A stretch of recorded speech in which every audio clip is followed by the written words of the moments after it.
back then I enjoyed just being a drummer. It's something that I miss, just turning up to a show, putting up my drum set. Didn't have to care about my vocal, about my voice, and just drumming for 90 minutes and then leave. But there's always two sides to it. Like now I enjoy that I have complete like creative freedom. I can design the live set, I can do the visuals and the lights and all that. But yeah, sometimes I miss just the freedom of just playing drums. But I wouldn't want to change. Like I enjoy this more now.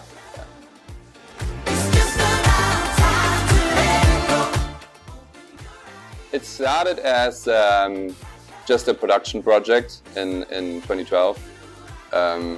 And then slowly I realized, oh, I have to play live. Like it was really like, almost like I was kicked on stage. And I was playing pretty big support tours in the beginning for Hot Chip, for Crystal Fighters, a lot of shows in England and the whole UK. So it was like almost like a, I don't know, like a slow process of me realizing I have to play live.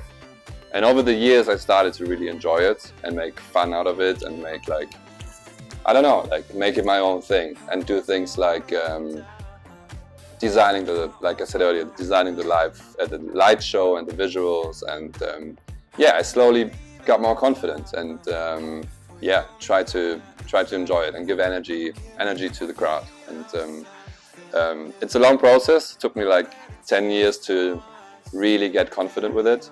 But yeah, I think now it's in a place where I'm not so nervous anymore, where I have fun with it, where people give energy back if I give energy in. Like it's almost like a ping pong playing. Like it's very interesting how different people react now that I'm engaging more.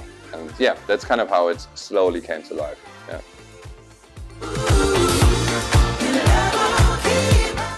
A lot of different things. I think the base for it is always like late 70s disco music, early 80s, that kind of era where Checa and Nile Rodgers came up and all these like, yeah, just classic disco music came up.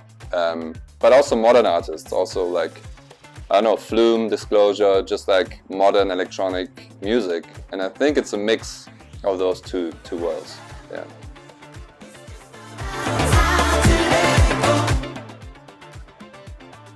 It means the world to me. Like honestly, it's my debut in the city. And whenever we play somewhere else for the first time, it's normally like 50 people, 100 people. And now we're playing 3 shows, every show is sold out. It's definitely not normal to us. And the way the crowd reacted last night, it was just super crazy. Like the fans here seem to be really thankful for artists in general coming here, because it's not like the typical touring route. Like in Europe, you just play cities like, I don't know, Amsterdam, London all the time. So people there are like a bit oversaturated, I think. They can go to shows every night, Berlin and like the bigger European cities. And here I feel like it's very special if you come here, and people appreciate that you flew here and took the effort to come here. And yeah, it was a very special night, and it's a very special time to play here for us. Yeah.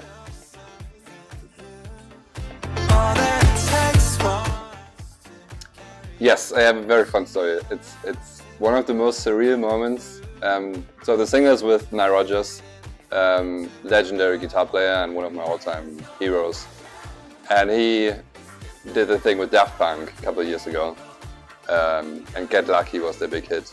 And we talked on the phone for the first time, and I was shaking, like I was speaking to Nile Rodgers for the first time, but he was super friendly. He was like so nice to me, and like it was before we started the song, so he just wanted to ask me about like my influences and how the song came about. And we talked for like half an hour, and he wanted to tell me that he liked the track in the end of the song and that we should do it. So in the end of the call he said, Marius, no pun intended, but I think we might get lucky with this one. And I was like, it's such a dad joke, but to hear it from Nile Rodgers, it was like, I couldn't believe that he said it. So yeah, that was the most fun moment in doing the single.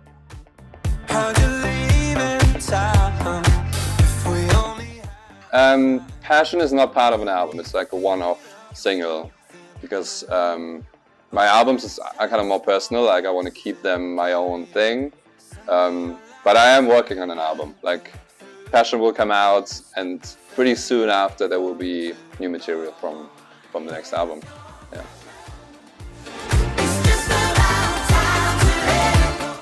I couldn't imagine doing something else, but the one thing I was interested in, like my teenage years, was design. So I thought about studying design, maybe architecture, something in that world is still something I'm interested in. Now I can kind of do both because I can design the live set. I'm involved in like the artwork and the videos, and I can live out my design kind of, you know, hobby. And yeah, but that's a thing that interests me always. Yeah.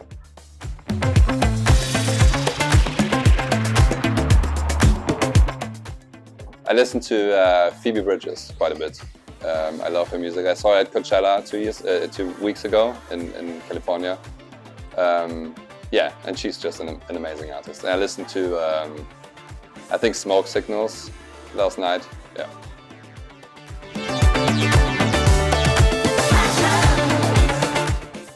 It gotta be Prince. I always say that whenever I'm asked. I only kind of recently got into him a lot. Like I always kind of was a low-key fan, but only in the last 2-3 years I started to be obsessed with Prince. Yeah.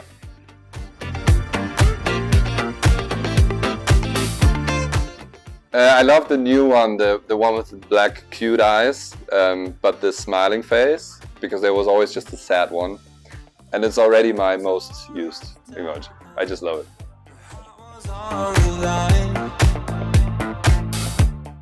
I don't know if it's weird, but I have this collection of wristbands. And it's something, like normally I don't really want like tour memorabilia in my home because I don't want to be even reminded of touring. But I was never collecting the passes, the bigger ones. But somehow I was collecting the wristbands, and I did like a huge artwork with all the different wristbands on it. I guess that's not weird, but it is special. Like it is something that I'm like, I don't know, I can look at it and I see like all these different wristbands. I have stories to every single one. Like there's like a, you know, like a dirty one from Glastonbury from like 8 years ago, and I remember like camping there and being in the mud, and that's why it's dirty. Like there's all these different stories to them. So that's like a special thing I've done.